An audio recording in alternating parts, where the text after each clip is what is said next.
नमस्कार दोस्तों, आप सभी लोगों का बहुत बहुत स्वागत है आपके चैनल सुशी क्लासेस में। और आज की इस वीडियो में हम लोग जानने जा रहे हैं कि रासायनिक अभिक्रियाओं के कुल कितने प्रकार होते हैं। सबसे पहली बात हम इसमें ये नहीं जानेंगे कि जितने भी प्रकार की रासायनिक अभिक्रिया होती हैं उनके जो है परिभाषा को याद करेंगे, उनके डिफिनेशन को याद करेंगे। यहाँ पे हम लोग शब्दों को समझेंगे। जिस भी रासायनिक अभिक्रिया को हम पढ़ने जाएंगे सबसे पहले उसके शब्द को समझेंगे, शब्द को तोड़ेंगे और फिर उसका जो असली सिलसिला है उस शब्द का उसे समझने की पूरी कोशिश करेंगे। ठीक है, तो यहाँ पे मैंने कुछ अभिक्रियाएं लिख रखी हैं जो शायद आपके लिए बहुत ज़्यादा इंपॉर्टेंट होंगी। एक ही वीडियो में मैंने सभी अभिक्रिया को बताने की पूरी कोशिश की है और इसी वजह से आप वीडियो को एंड तक जरूर देखिएगा। ठीक है, तो सबसे पहले बात करते हैं संयोजन अभिक्रिया की।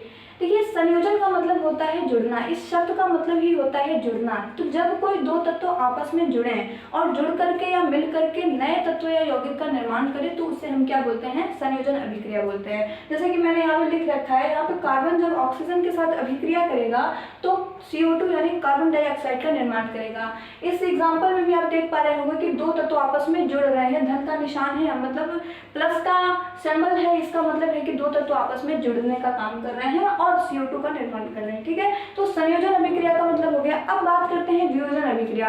देखिए, संयोजन अभिक्रिया के बिल्कुल विपरीत अभिक्रिया होती है वियोजन अभिक्रिया। जहाँ पे संयोजन अभिक्रिया में दो तत्व मिलते हैं या उससे अधिक तत्व मिलते हैं और एक किसी यौगिक का निर्माण करते हैं। वियोजन अभिक्रिया में उल्टा होता है, यानी एक यौगिक टूट के छोटे छोटे तत्वों का निर्माण करता है। जैसे कि मैंने यहाँ पे बताया आपको कि कार्बन एक तत्व है, ऑक्सीजन एक तत्व है, ये मिलकर CO2 का निर्माण कर रहे हैं। अब इसी CO2 को हम अगर दोबारा तोड़ दें तो उस अभिक्रिया को हम क्या बोलेंगे? वियोजन अभिक्रिया बोलेंगे। ठीक है, पर फिर भी मैंने एक एग्जाम्पल लिया है NaCl।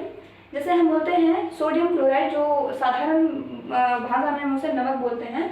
जब हम इसे विद्युत की सहायता से तोड़ेंगे तो ये Na यानी सोडियम और क्लोरीन में परिवर्तित हो जाएगा या बदल जाएगा। ठीक है, यानी एक बड़ा यौगिक, जब कोई बड़ा यौगिक टूट करके छोटे छोटे तत्वों में विभाजित हो जाए तो उसे हम क्या बोलते हैं? वियोजन अभिक्रिया बोलते हैं। ठीक है, अब बात करते हैं एकल विस्थापन अभिक्रिया की।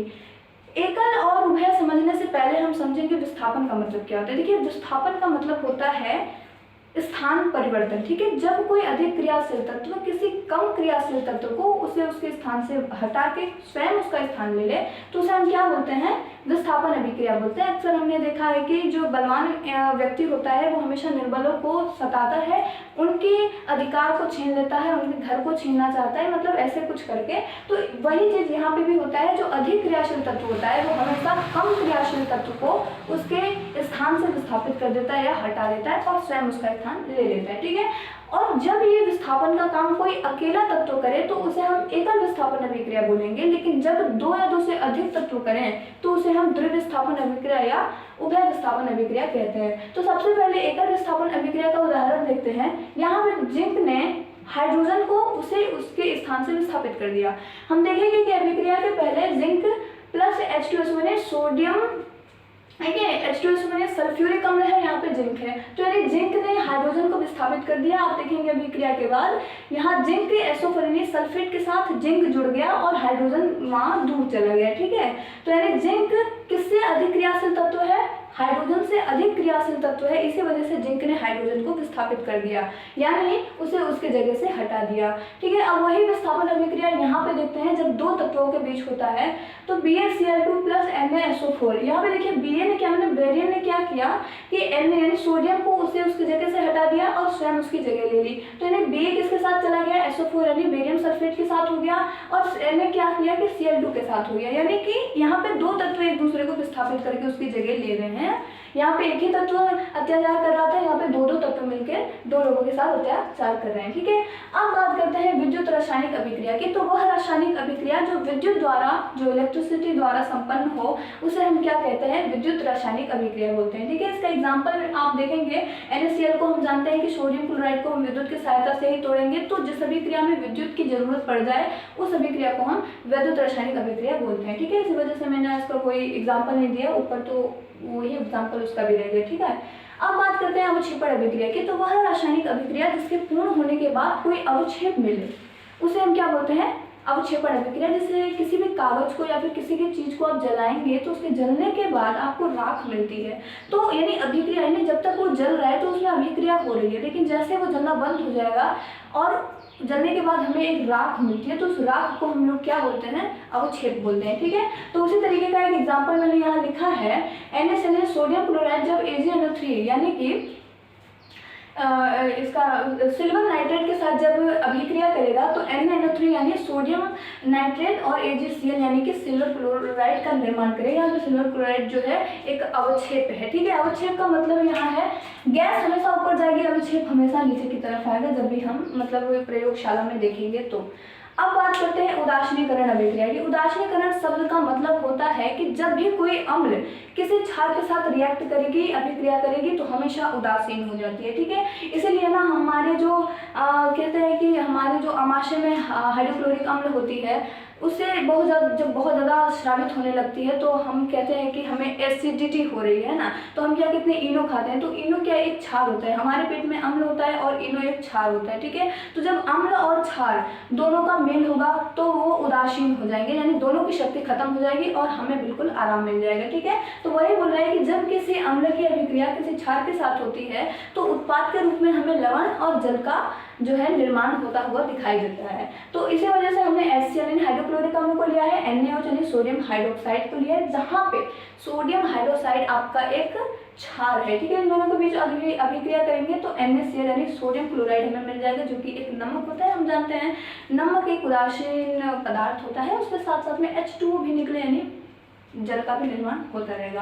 अब बात करते हैं प्रकाश रासायनिक अभिक्रिया के बारे में। भाई वह अभिक्रिया जो प्रकाश द्वारा संपन्न हो उसे हम क्या बोलेंगे, प्रकाश रासायनिक अभिक्रिया बोलेंगे, जहाँ पे H2 यानी हाइड्रोजन क्लोरीन के साथ अभिक्रिया करेगा तो 2HCl यानी हाइड्रोक्लोरिक अम्ल बन जाएगा। इसमें प्रकाश की भी कुछ जरूरत पड़ती है। अब बात करते हैं उष्माक्षेपी अभिक्रिया की। क्षेपी का मतलब होता है बाहर निकालना, यानी जिस अभिक्रिया में उष्मा बाहर निकले उसे हम लोग बोलते हैं उष्माक्षेपी अभिक्रिया। ठीक है, जैसे यहाँ पे एग्जांपल मैंने दिया है C+O2 यानी कार्बन जब ऑक्सीजन के साथ अभिक्रिया करेगा तो CO2 तो बनाएगा, लेकिन इसके साथ साथ 94 किलो कैलोरी ऊर्जा को बाहर भी कर देगा। ठीक है, अब बात करते हैं हम लोग उष्मा शोषी अभिक्रिया की, यानी कि जिस अभिक्रिया में उष्मा का अवशोषण हो उसे हम बोलते हैं उष्मा शोषी अभिक्रिया।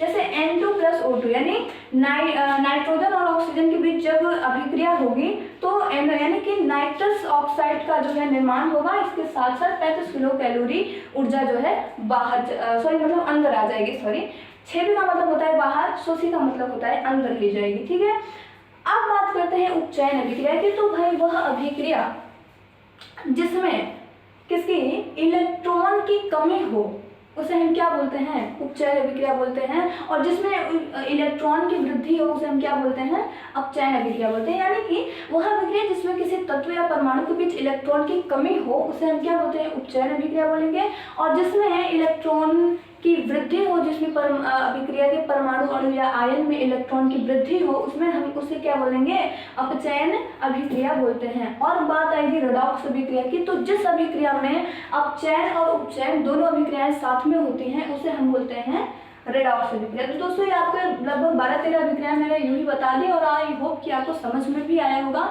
आपने देखा बिल्कुल भी परिभाषा को याद करने की कोई ज़रूरत नहीं पड़ी हमें, और हमने सभी को बढ़िया से उनके नामों से ही पहचान लिया। ठीक है, तो आई होप आपको वीडियो पसंद आई होगी। तो वीडियो पसंद आए तो वीडियो को लाइक कर दीजिए।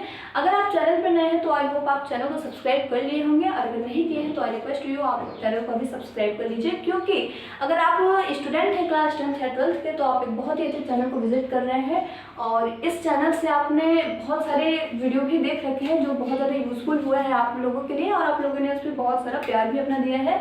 इसके लिए थैंक यू सो मच, और चलिए मिलते हैं नई वीडियो में। तब तक के लिए जय हिंद, जय भारत।